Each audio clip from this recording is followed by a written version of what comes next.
उपशम विवेक एवं सद्वर्म अर्थात महात्मा चिल्लाती का वृत्तांत। क्षिति प्रतिष्ठित नामक नगर था जहाँ यज्ञदेव नामक ब्राह्मण निवास करता था, जो व्याकरण, न्याय एवं काव्य में महान विद्वान माना जाता था।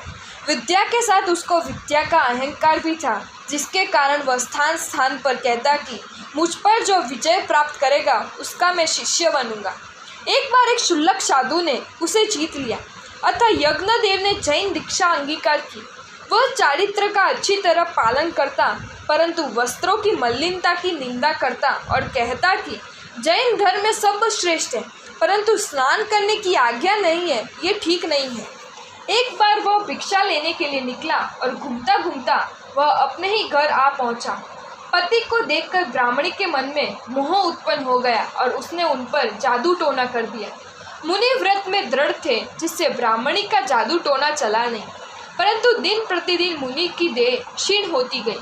अंत में वे अनशन करके काल धर्म को प्राप्त हुए। जब उनकी पत्नी को ये पता लगा तब उसे घोर पश्चाताप हुआ। इस कारण प्रायश्चित स्वरूप उसने आलोचना ली और दीक्षा अंगीकार करके वह स्वर्ग सिधारी। राजगृह नगर में धनावह सेठ और भद्र सेठानी निवास करते थे। उनके घर चिल्लाती नामक एक विश्वास पात्र दासी थी। दासी को पुत्र हुआ और सेठानी को एक पुत्री हुई। चिल्लाती दासी के पुत्र को लोग चिल्लाती पुत्र कहकर पुकारने लगे और सेठानी की पुत्री का नाम सुषमा रखा। सुषमा एवं चिल्लाती पुत्र दोनों साथ खेलते और साथ ही उनका पालन पोषण होता था। फिर भी दोनों में संस्कारों में अत्यंत अंतर था। चिल्लाती पुत्र के अध्ययन एवं संस्कारों के लिए कोई ध्यान नहीं देता था। वह गांव में भटकता, लड़कों को पीटता और मार खाते खाते बड़ा हुआ। सुषमा के लिए सेठ सेठानी सब ध्यान रखते और उसके संस्कारों का निर्माण अच्छी तरह करते। चिल्लाती पुत्र जब 8 वर्ष का हुआ तब उसकी माता की मृत्यु हो गई, जिससे वह निराधार हो गया और अधिक कुसंगति में पड़ा। एक बार सेठानी की दृष्टि चिल्लाती पुत्र एवं सुषमा के खेल पर पड़ी। सेठानी ने देखा तो चिल्लाती पुत्र सुषमा के साथ कुचेष्टा कर रहा था।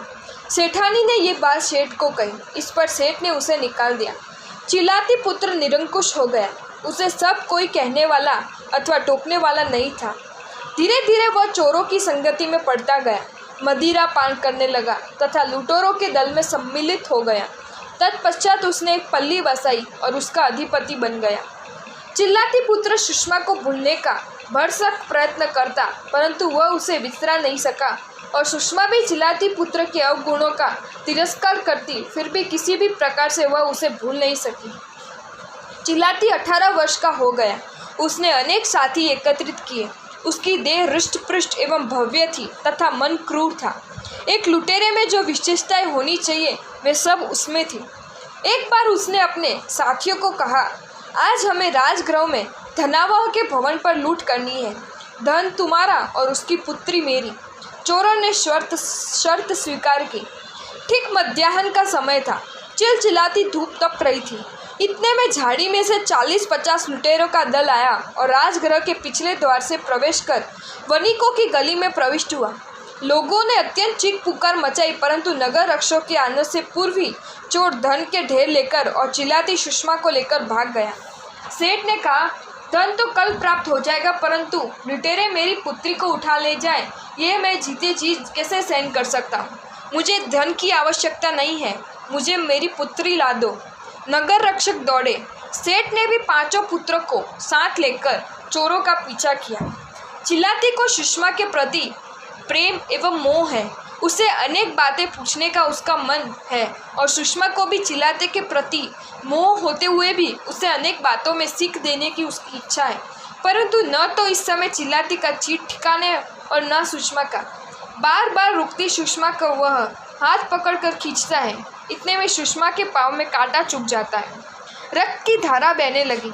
चिल्लाती ने तनिक झुककर कांटा निकाला और पीछे देखा तो अपना पीछा करते सेठ, उसके पुत्रों तथा सैनिकों को देखा।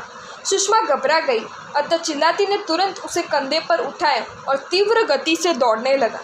खड्डो, ग्रीष्म ऋतु की धूप, प्यास तथा सेठ के भय से सुषमा को उठाए अधिक आगे चलना चिल्लाती को जब दुष्कर प्रतीत हुआ तब वह घबराया। उसका धैर्य टूट गया।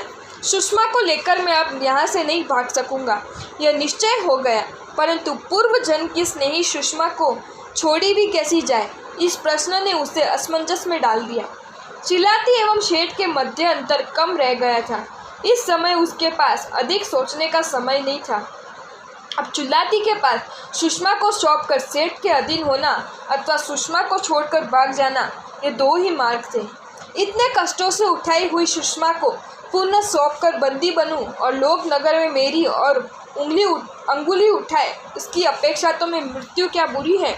अपने प्राण बचाने के लिए सुषमा को इस प्रकार फेंक दूं तो मेरा उस पर शुद्ध प्रेम नहीं था, यह भी स्वयं ही क्या प्रमाणित नहीं होता।